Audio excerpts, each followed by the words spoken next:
اعوذ باللہ من الشیطان اللعین الرجیم بسم اللہ الرحمن الرحیم الحمد للہ الذی لا یبلغ مدحتہ القائلون ولا یحصی نعماءہ العادون ولا يعدي حقه المجتهدون الذي لا يدركه بعد الهمم ولا يناله غوث الفتن الذي ليس لصفته حد محدود ولا نعت موجود ولا وقت معدود ولا أجل ممدود فطر الخلائق بقدرته ونشر الرياح برحمته ثم الصلاة والسلام على سيدنا ومولانا أبا القاسم محمد وعليه الطيبين الطاهرين المعصومين المظلومين المنتجبين المنتخبين أما بعد فقد قال رسول الله صلى الله عليه وآله وسلم من مات ولم يعرف إمام زمانه مات ميتة جاهلية۔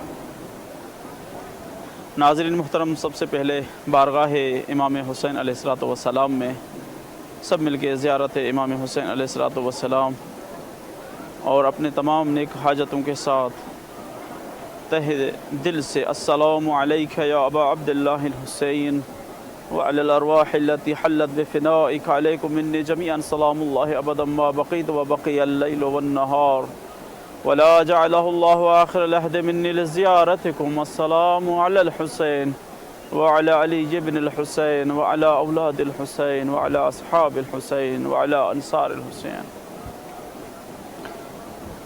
الحمدللہ آج کربلا سے آپ مومنین کے لیے حاضر ہوئے ہیں۔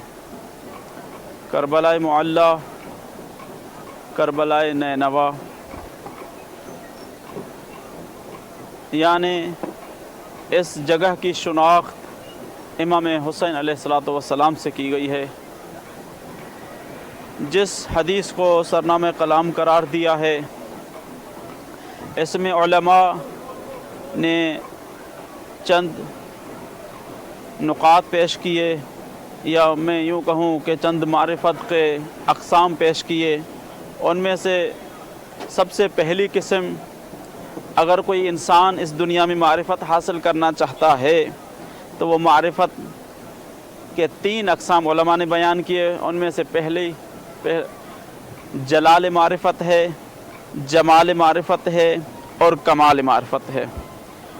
اگر کوئی بندہ مومن یا بندہ خدا زندگی میں چاہتا ہے کہ میں جلال معرفت کے کمالات تک پہنچنا چاہتا ہوں تو اسے مالک اشتر بننا ہوگا۔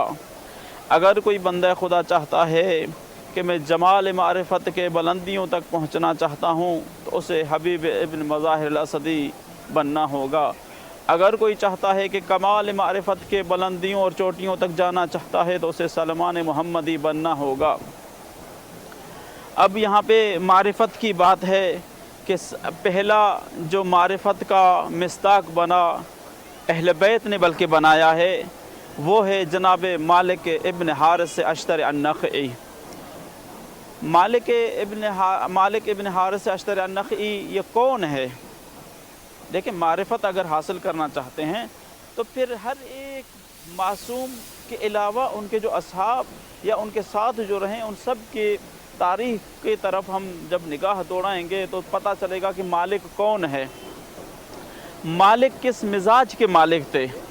مالک وہ ہیں جس مالک کے لیے امیر المؤمنین جیسا شفیق امام یہ اہل مصر کے لیے بیان فرماتے ہیں، جب مالک کو گورنر بنا کے بھیجا جا رہا تھا کہ یا اہل المصر فإنی قد بعثت الیکم عبدا من عباد اللہ، اے اہل مصر میں تم لوگوں کی طرف اللہ کے بندوں میں سے ایک بندہ بھیج رہا ہوں، یعنی عبد بھیج رہا ہوں۔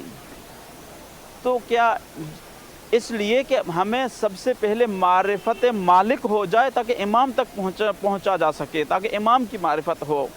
تو کیا مالک جیسے ہیں جو کہ امام وقت کے، جس طریقے سے مالک نے امام علی کی دفاع کی، کیا امام صاحب العصر والزمان کی ہم دفاع کر سکتے ہیں؟ ویسے کیا مالک جیسے افراد ہیں اس وقت کہ مالک جس کے لیے جس طرح امیر المومنین نے لکھا کہ فَإِنِّي قَدْ بَعَثْتُ إِلَيْكُمْ عَبْدًا مِنْ عِبَادِ اللَّهِ، کیا امام زمانہ نے کسی کے لیے لکھا؟ ہاں عزیزو، ہمیں امام وقت کی تیاری کرنی ہے، امام صاحب العصر والزمان کی تیاری کرنی ہے کہ مالک کے جو صفات ہیں، جو معرفت کے صفات ہیں، وہ امام صاحب العصر والزمان کے لیے ہیں۔ تو مالک کے جو صفات امیر المومنین بیان فرماتے ہیں کہ میں تم لوگوں کی طرف ایک عبد بھیج رہا ہوں۔ کس کا عبد؟ کیونکہ عبدیت کی جو صفت ہے، تمام مالک کی صفات اپنی طرف، مگر جو عبدیت کی جو صفت ہے وہ سب سے بہت بڑی صفت ہے۔ اس لیے کہ جب رسول اللہ صلی اللہ علیہ وآلہ وسلم کو اللہ تعالیٰ نے معراج پہ اس وقت قرآن میں کہا کہ اسرا بعبدہ لیلا من المسجد الحرام الی المسجد الاقصی، کہ میں اپنے عبد کو میں نے سیر کرایا، اسرا بعبدہ یعنی اپنے عبد کو سیر کرایا، محمد کو سیر نہیں کرایا، یا نبی کا ذکر نہیں ہے اس میں، عبد لفظ اس میں تذکرتاً جو ذکر کیا ہے قرآن میں عبد، کہ میں عبد کو سیر کرایا ہے مسجد اقصی سے مسجد حرام تک۔ تو یہاں عبد اللہ کو اتنا محبوب ہے، یعنی عبدیت کا جو عہدہ ہے وہ رسالت کے عہدے سے بھی افضل ہے، کہ یعنی عبد ہونا۔ امیر المومنین علیہ السلام فرماتے ہیں کہ میں رسول کے عبدوں میں سے ایک عبد ہوں، میں رسول کے غلاموں سے ایک غلام ہوں۔ تو اللہ کو عبدیت بہت پسند ہے عزیزو۔ ایسے امام صاحب العصر والزمان کہ جس طرح امیر مومنین فرماتے ہیں کہ میں عبدوں میں، اللہ کے عبدوں میں سے ایک عبد بھیج رہا ہوں، ہم بھی امام صاحب العصر والزمان علیہ السلام کے لیے عبد بن جائیں، اس کے لیے ایسے غلام بن جائیں کہ امیر المومنین علیہ السلام کے رکعہ میں جیسے عمار، یا ایسے کہوں کہ جس طریقے سے میثم عبد بن کے آئے تھے، مولا نے خرید کے اس کو میثم بنا دیا، ہم بھی اپنے آپ کو مولا کے غلامی میں دیں۔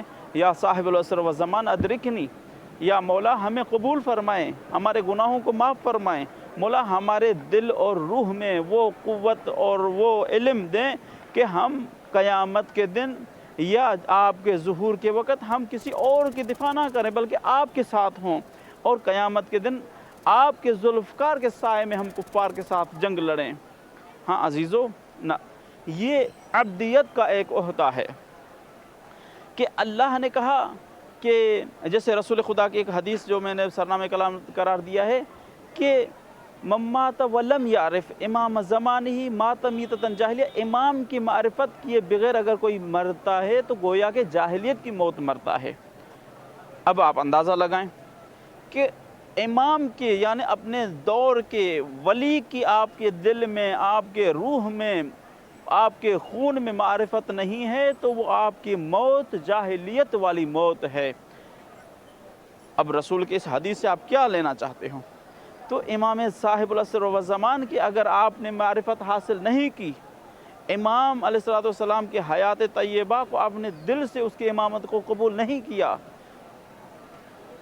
تو آپ کی جو موت ہے وہ جاہلیت والی موت ہے۔ آپ امام کی امامت کو دل سے خالی قبول نہ کریں بلکہ امام صاحب العصر والزمان کی امامت، بلکہ آپ امام کے ایسے غلام بن جائیں کہ قیامت کے دن آپ کو نام سے بلا کے کہے کہ اے فلاں میرے غلام آپ آ جائیں میرے پاس، اے اللہ کے فلاں بندے آپ میرے پاس آ جائیں، امام آپ کو بلائیں۔